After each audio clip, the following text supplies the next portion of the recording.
Oi pessoal, e aí, como é que vocês estão? Tudo bem? Aqui é o professor Bruno Oliveira com a nossa aula número 2 do nosso curso de reta final de Direito Eleitoral em Questões para o concurso unificado da Justiça Eleitoral. Aula 2 do nosso curso 600 questões mais de Direito Eleitoral, disponível lá no site eleitoralcombruno.com.br. Se você não é nosso aluno ainda, você vai ter acesso apenas ao início desta aula à resolução de algumas questões. Mas para ter acesso à resolução das questões na sua integralidade, tem que adquirir o curso no site, ok? Hoje nós vamos falar sobre um tema que está previsto no edital para AJ-AJ. Todas as questões hoje, elas são para o cargo de AJ-AJ.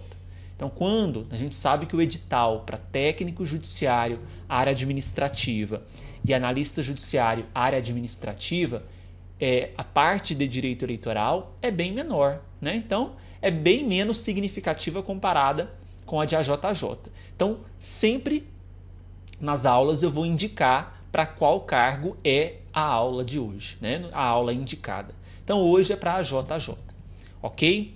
O tema que nós vamos trabalhar hoje, sistemas eleitorais. Então, nós vamos falar hoje sobre, basicamente, os dois grandes sistemas no Brasil, que é o sistema eleitoral majoritário.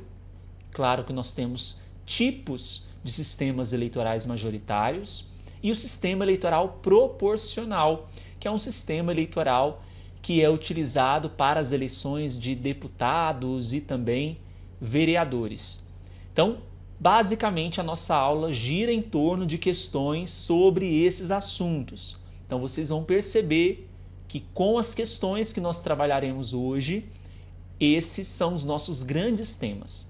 E você que vai prestar para o cargo de AJ-AJ tem que ficar de olho nesses temas, ok? Se você ainda não me segue no Instagram, @professorbrunoeleitoral. Lá eu compartilho dicas diárias de direito eleitoral com vocês. Então não deixe de me seguir e ter acesso a essas informações em primeira mão. Bora então começar? Nós vamos começar com a nossa primeira questão. Primeira questão foi cobrada em 2019 no concurso também pela Banca Sebrasp e é o tópico 4 do cargo de AJ-AJ. Eu vou colocar aqui a tela maior para você ter uma visão melhor da questão e depois a gente volta para as discussões. Então vamos lá? Olha só o que diz a primeira questão. O sistema majoritário absoluto, ele é utilizado para as eleições, nas eleições para deputados federais, para deputados estaduais e para deputados distritais. Então, vem aqui comigo. Quando eu falo de sistema majoritário, eu tenho um sistema chamado majoritário absoluto e eu tenho ainda o sistema majoritário relativo. O sistema majoritário absoluto é aquele em que, para definir quem é o candidato vencedor, eu utilizo a maioria absoluta de votos, que é aquele primeiro indicador, o primeiro número acima da metade dos votos. E esse sistema majoritário absoluto, ele é utilizado para os seguintes cargos: prefeitos, mas naqueles municípios que têm mais de 200 mil eleitores. Eu utilizo para os cargos de governador e vice-governador, presidente da República. Então, o sistema majoritário absoluto para prefeito nos municípios com mais de 200 mil eleitores, governador e presidente e vice-presidente da República. Relativo, eu vou utilizar para prefeitos naqueles municípios que têm menos de 200 mil eleitores. E eu gostaria que vocês abrissem a lei das eleições, porque lá na lei das eleições a gente tem o seguinte, lá no artigo, deixa eu localizar aqui para nós, 3º parágrafo 2º, nos municípios com mais de 200 mil eleitores serão aplicadas as regras em que nós temos ali 2 turnos de eleição, tá? Porque eu só vou ter só vou ter 2 turnos em uma eleição municipal naquele município com mais de 200 mil eleitores. Somente é possível haver segundo turno nos municípios com mais de 200 mil eleitores. Menos ou igual a 200 mil, nós temos apenas um turno. E aí a gente utiliza não maioria absoluta, mas a maioria simples, né, de votos para definir o vencedor. Além disso, eu utilizo também um sistema relativo para senadores. Por quê? Para senadores, o sistema é o majoritário, mas é de um turno só. Às vezes eu elejo um senador, então há uma renovação de 1/3 ali do Senado, ou 2 senadores, e aí eu vou ter uma renovação de 2/3 do Senado, né? 2 senadores. Bom, a questão afirmou que o sistema majoritário absoluto ele é utilizado nas eleições para deputados federais, estaduais e distritais. E aqui a gente comete um erro, né? Porque para deputados federais, estaduais e distritais, a gente utiliza o sistema eleitoral proporcional. Sistema eleitoral proporcional. No sistema proporcional, para definir se um candidato ele ganha ou não aquela cadeira que está sendo disputada, a gente tem que levar em consideração alguns indicadores. Eu preciso fazer o cálculo do quociente eleitoral, eu preciso fazer o cálculo do quociente partidário para definir a quantidade de vagas que aquele partido político deve preencher naquela eleição. E ainda nós temos cláusula de barreira, enfim, nós temos alguns critérios para definir quem é o vencedor ou não no sistema proporcional. E esse sistema ele é adotado para deputados federais, estaduais ou distritais e também vereadores. Perfeito? Sim? Então a questão número 1, ela está incorreta. Primeira questão, marquem aí como incorreta. Ok? Tudo certo por enquanto? Vamos avançar para a próxima questão, que foi cobrada em 2019, no concurso também da banca Sebrasp. Tá? A gente está buscando aqui trazer questões que vão ser muito semelhantes às questões que vocês terão na prova. Questão número 2. O quociente eleitoral ele é aplicado na escolha de candidatos tanto no sistema majoritário quanto no proporcional. Aqui a gente consegue também traçar revisão deste assunto, porque aqui mencionou um conceito novo para nós, que é o quociente eleitoral. Para isso, para a gente estudar essa parte, então a sua leitura ela tem que ser focalizada nos artigos 106 ao artigo 113 do Código Eleitoral. Anotem aí. Artigo 106 ao 113. Aí quando a gente começa lá no artigo 106, diretamente eu já tenho um conceito do que é quociente eleitoral. Quociente eleitoral, segundo o Código, é a divisão do número de votos válidos que foi apurados naquela eleição pelo número de lugares que eu preciso preencher naquela circunscrição.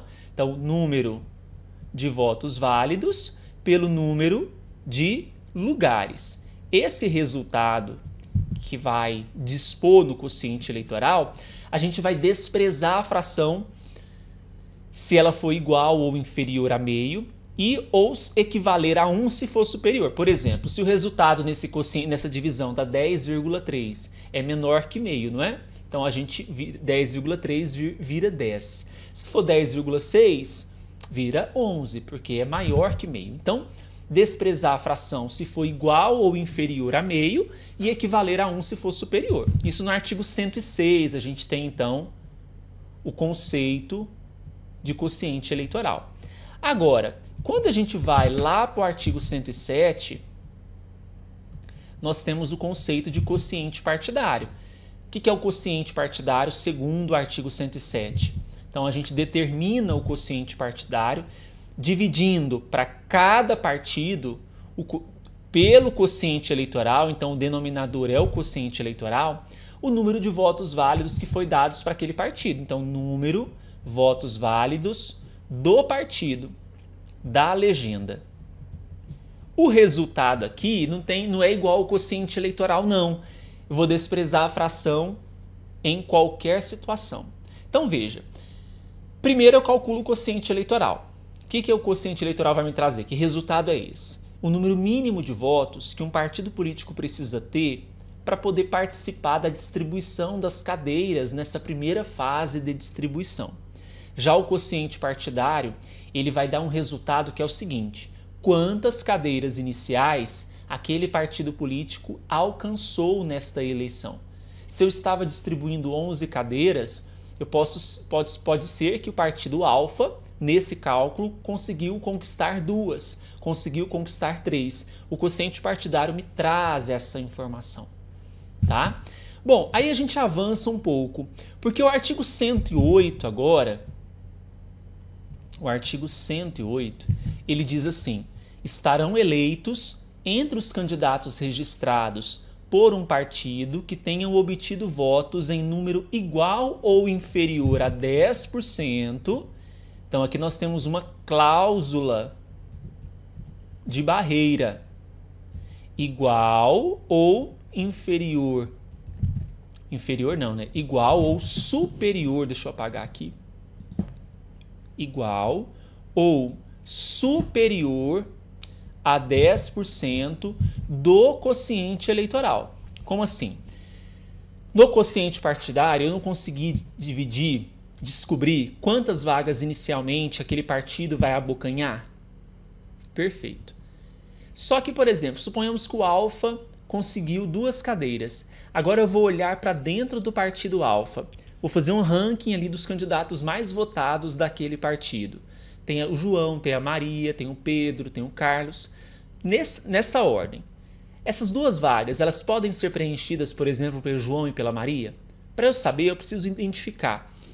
O João, a Maria, alcançou pelo menos o número mínimo de votos relativo ao quociente eleitoral. Que número mínimo que é esse?